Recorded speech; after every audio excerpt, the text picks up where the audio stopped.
শুকুৰবাৰে তৈলনগৰী দুলীয়াজানত অনুষ্ঠিত হোৱা ডিব্ৰুগড় জিলা দবা সন্থাৰ দ্বিবাৰ্ষিক সাধাৰণ সভাত গঠন হোৱা ডিব্ৰুগড় জিলা দবা সন্থাৰ নৱনিৰ্বাচিত কাৰ্যনিৰ্বাহক সমিতিৰ প্ৰথমখন বৈঠক কালি টেঙাখাটস্থিত দিহিং ভেলী স্কুলত অনুষ্ঠিত হয়।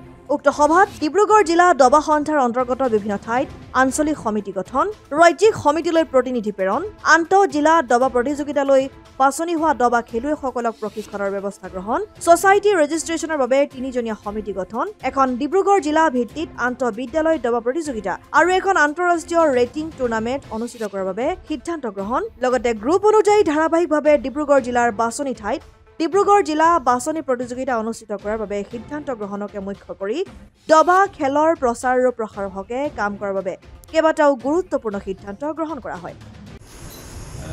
ধন্যবাদ। আচলতে ডিব্ৰুগড় জিলাৰ দবা সন্থাৰ এই নৱনিৰ্বাচিত যিখন কাৰ্যনিৰ্বাহক এখন প্ৰথম সভা উপস্থিত আছোঁ এগৰাকী উপদেষ্টা হিচাপে খুব ভাল লাগিল।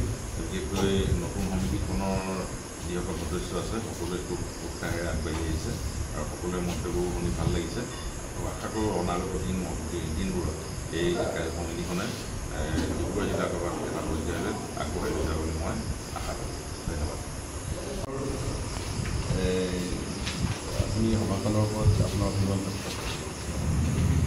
আজি টেঙাখাটত ডিব্ৰুগড় জিলা দবা সন্থাৰ প্ৰথম কাৰ্যনিৰ্বাহক সভা অনুষ্ঠিত হয় আৰু কাৰ্যনিৰ্বাহকত প্ৰায় সকলো কাৰ্যনিৰ্বাহক সদস্য উপস্থিত থাকে আৰু ইয়াত কেইবাটাও গুৰুত্বপূৰ্ণ সিদ্ধান্ত গ্ৰহণ কৰা হয় আৰু সিদ্ধান্তবিলাক কাৰ্যকৰী হ'লে ডিব্ৰুগড় জিলা দবা সন্থাই এটা সুদূৰ প্ৰকাৰে পৰিৱৰ্তন হ'ব বুলি মই আশা কৰিছোঁ। কাৰ্যনিৰ্বাহক প্ৰথমখন সভা সভাপতি হিচাপে আজি আপুনি ইয়াত অংশগ্ৰহণ কৰি আপোনালোকৰ দবা সন্থাৰ ভৱিষ্যত পৰিকল্পনা কিদৰে দবা সন্থাক আগুৱাই দিব তাৰ বিষয়ে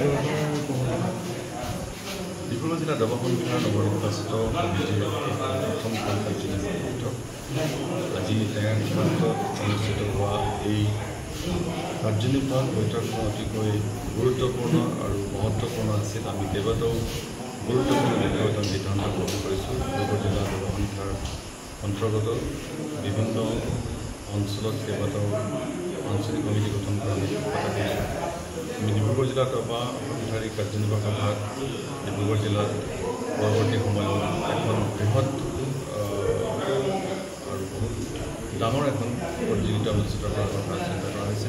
ডিব্ৰুগড় জিলা দবা সন্থাৰ যিসকলে এতিয়ালৈকে জিলাৰ পৰা ৰাজ্যিক পৰ্যায়ত খেলিবৰ বাবে যিসকল খেলুৱৈ নিৰ্বাচিত হৈছে তেখেতসকলৰ বাবে প্ৰশিক্ষণৰ দিহাৰ কৰাৰ চিন্তা কৰা হৈছে আৰু পৰৱৰ্তী সময়ত এখন আন্তঃৰাষ্ট্ৰীয় পৰ্যায়ৰ ৰেটিং খেল আৰু আমাৰ বিভিন্ন পৰ্যায়ত আমি প্ৰচাৰৰ কাৰণে ডিব্ৰুগড় জিলাৰ ভিতৰৰ অঞ্চল আৰু বিভিন্ন অঞ্চললৈ গৈ আমাৰ প্ৰশিক্ষণৰ দিহাৰ কৰাৰ চিন্তা কৰা হৈছে আৰু ডিব্ৰুগড় জিলাৰ অন্তৰ্গত প্ৰায় 24খন স্কুলত গৈ শিক্ষকসকলৰ প্ৰশিক্ষণৰ দিহাৰ কৰাৰ চিন্তা কৰা হৈছে।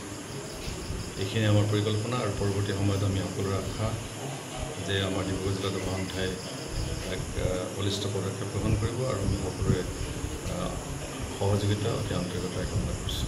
ধন্যবাদ। অসম আদিত্য, ডিব্ৰুগড়।